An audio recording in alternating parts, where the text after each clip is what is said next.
11 septembre 2014, Metz. Ils sont plus d'une centaine à s'être donné rendez-vous. Chefs d'établissement, représentants du personnel, chercheurs, universitaires. À l'initiative de cette journée, l'ARACT Lorraine et le CNAM en Lorraine. Une question, XYZ, comment mieux accompagner les générations au travail? XYZ qui pourrait laisser penser qu'il y a un traitement différencié à apporter aux générations, dans le sens où elles auraient des besoins différents, elles auraient des caractéristiques différentes. Il y a certainement des caractéristiques différentes, je pense en particulier que la révolution numérique crée des habitudes de fonctionnement chez les plus jeunes qui sont différentes, mais je crois que ce qui reste commun, c'est la question du travail, la place du travail dans la vie des personnes, la façon dont ils peuvent se développer dans le travail. Et on n'a pas des questions différentes qui se posent pour les uns et les autres en fonction des générations. Les générations, le sujet central du colloque. Définition du terme, Agnès Seccarelli. Alors les générations, pour moi, ce sont des catégories sociales distinctes d'individus.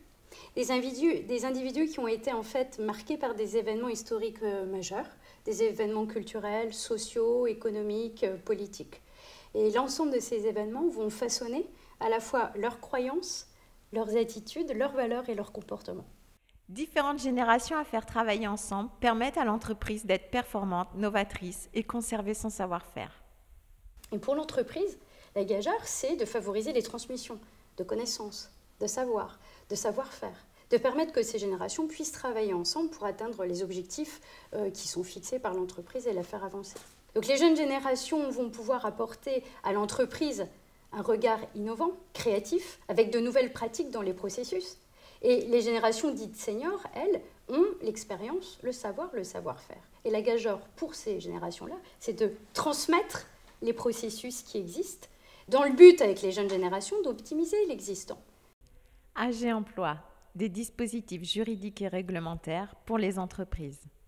Les dispositifs qui existent classiquement sont de différents ordres. On a des dispositifs qui visent essentiellement et qui mettent l'accent essentiellement sur l'emploi des jeunes d'un côté et le maintien dans l'emploi des seniors de l'autre. Des dispositifs assez classiques d'aide à l'emploi, de contrats aidés, d'incitation à l'embauche. Et puis on a sans doute un changement d'optique quelque part avec le contrat de génération, c'est-à-dire la volonté de lier le sort d'un jeune, puisqu'on va demander à l'entreprise d'embaucher un jeune, et de lier donc ce sort-là avec celui d'un senior, puisque l'entreprise va devoir s'engager à maintenir dans son emploi le travailleur senior. Donc il y a une obligation de négocier sur cette thématique, en tout cas dans les entreprises d'au moins 50 salariés. 3 thèmes majeurs sont développés au cours de ce colloque. La transmission des savoir-faire et les collaborations intergénérationnelles, les pratiques managériales et la formation tout au long de la vie, les parcours et la prévention de l'usure professionnelle. Experts et entreprises témoignent.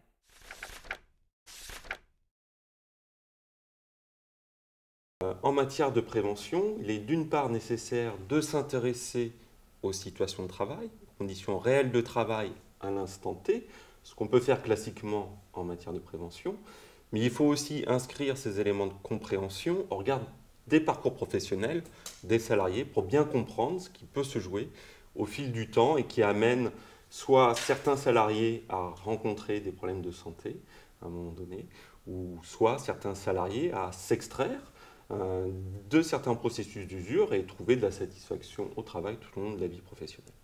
La raison, c'est que ces questions de prévention sont assez cloisonnées dans l'entreprise. Je ne suis pas toujours sur le plateau en train d'aller voir ce qui se passe. Mon directeur technique est bien mieux placé, lui. Mais ça n'empêche que j'aime bien, lorsqu'il y a un montage, lorsqu'une compagnie est accueillie, de passer et dire bonjour déjà, parce qu'on a un métier qui est assez segmenté. Les métiers de la technique rentrent très peu ceux de l'artistique et encore moins ceux de l'administratif. Et c'est à cette occasion que parfois, je rencontre quelqu'un qui est technicien, qui peut être électricien, qui peut être machiniste. Si jamais je vois quelque chose, parce que je ne l'ai pas vu depuis 6 mois, que je sens vraiment un changement d'attitude, je peux en parler avec mon directeur technique en me disant « mais qu'est-ce qui se passe ?» Tenir compte des parcours professionnels suppose aussi de se situer un petit peu dans le temps, de pouvoir anticiper les choses.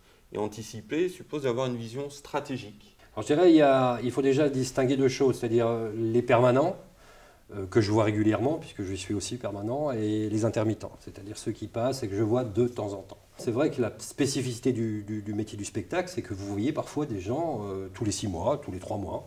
Hein, l'intermittence n'est pas qu'un problème de précarité, c'est aussi un problème de spécialité. C'est-à-dire vous avez, imaginez quelqu'un qui fait de la vidéo, vous le voyez, lorsque vous avez de la vidéo sur le plateau.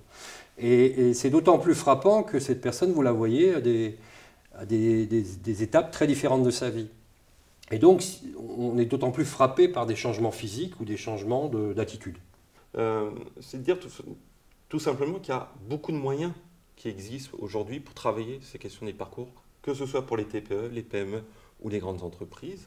On peut citer pêle-mêle le droit individuel à la formation, demain le compte formation, le compte personnel de formation, il y a les CIF, il y aura aussi le compte pénibilité qui proposera des financements pour des reconversions pour des personnes qui ont été exposées. Aujourd'hui, ce qu'il faudrait imaginer, c'est que les maisons de permanence telles qu'on est, ça peut être un centre dramatique, un centre chorégraphique, une scène nationale, peu importe, n'importe quel théâtre, se dire qu'on a une responsabilité par rapport à ces personnels intermittents et ceux qu'on voit régulièrement, peut-être systématiser la rencontre, c'est-à-dire avoir à peu près le même dispositif qu'on a en interne, on va dire, pourquoi pas parler de plan de formation, alors que la personne, on la voit 1 fois, 3 fois par an, mais de se dire, t'en es où?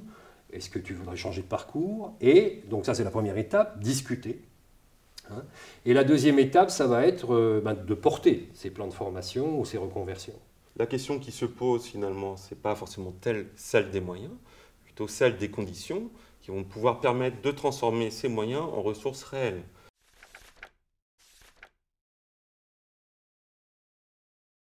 Alors, la question que ça pose, ce qu'est la transmission, demande de faire un petit pas de côté, parce que dans le langage quotidien, quand on pense transmettre, on pense qu'on passe quelque chose à quelqu'un. La transmission des compétences est quelque chose d'un petit peu plus complexe, parce qu'au final, ça veut dire que c'est plutôt construire des conditions pour que quelqu'un puisse s'approprier quelque chose. Et en se l'appropriant, forcément, il va le transformer parce que c'est lié aussi à ce qu'il en comprend, à ses connaissances antérieures, à son parcours. Et du coup, à partir de ça, il va falloir qu'il essaie de construire une action. Et dans cette action, en fait, il va découvrir des propriétés des objets qu'il manipule, alors quand ce sont des objets matériels, mais ça peut être aussi de la relation humaine. Alors, favoriser la transmission des savoir-faire de nos aides à domicile qui interviennent seuls, donc, dans chaque domicile d'usager, on a mis en place une sorte de parrainage entre une salariée confirmée et puis une nouvelle salariée, une nouvelle embauchée. Alors quand on embauche une nouvelle salariée qui est diplômée du secteur médico-social mais qui n'a pas l'expérience du domicile, on va la placer quelques jours avec une salariée plus confirmée qui a le même diplôme qu'elle et qui va la suivre 1, 2, 3 journées au domicile de tous les usagers et qui va lui montrer lui faciliter un petit peu le travail, lui montrer des techniques qui vont l'aider tout au long de sa carrière.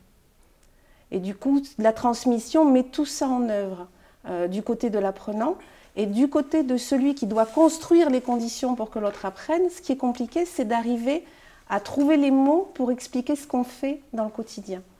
Parce qu'en fait, on parle de savoir implicite, de compétences implicites, de compétences incorporées, parce qu'en fait, les propriétés de l'activité humaine sont telles que nous ne savons plus dire comment exactement nous faisons.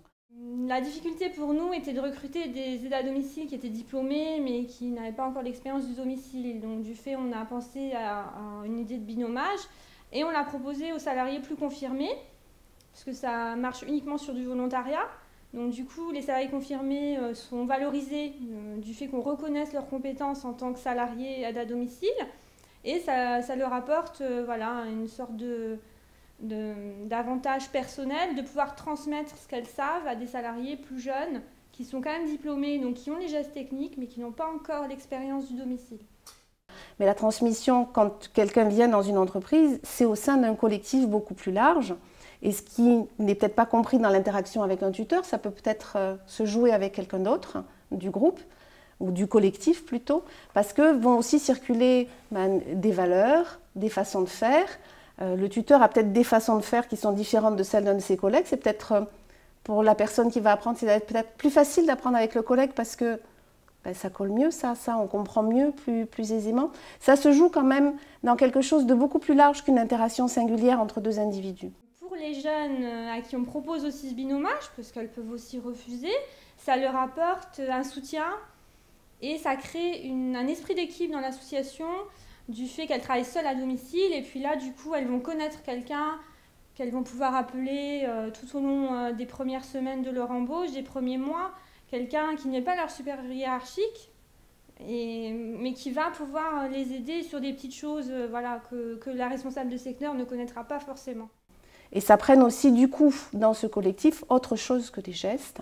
Ça prenne aussi des valeurs de métier, des façons de faire dans un métier. Essayer de penser la question de la transmission dans les entreprises en se donnant un petit peu de temps, alors que je sais bien que dans les entreprises, on n'en a pas beaucoup, mais se donner un petit peu de temps parce que le développement des compétences, ça se joue sur des temps longs, et puis aider en fait à la construction de ces conditions pour qu'une personne puisse apprendre.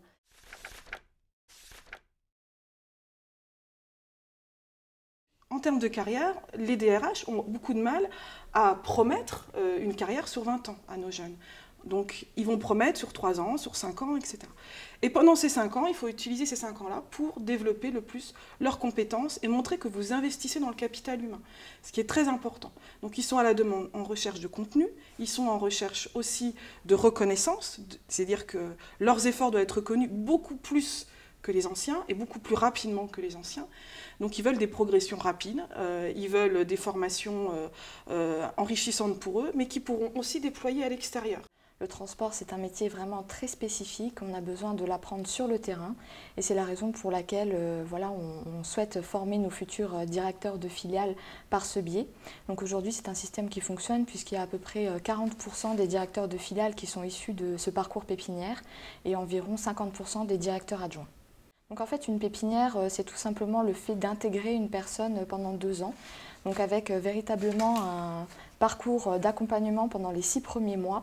Donc quand je dis accompagnement, c'est véritablement être à côté d'une personne à son poste de travail, et ce qui permet tout simplement d'apprendre en faisant. Du point de vue des pratiques managériales, je ne pense pas qu'on puisse dire que les anciens sont ancrés, que les jeunes sont tout le temps en mouvement, même si, de façon générale, ça pourrait répondre à ça. Parce que les anciens aussi sont en demande de compétences et de développement de leurs compétences. Ça ne s'inscrit pas dans la même durée, c'est tout.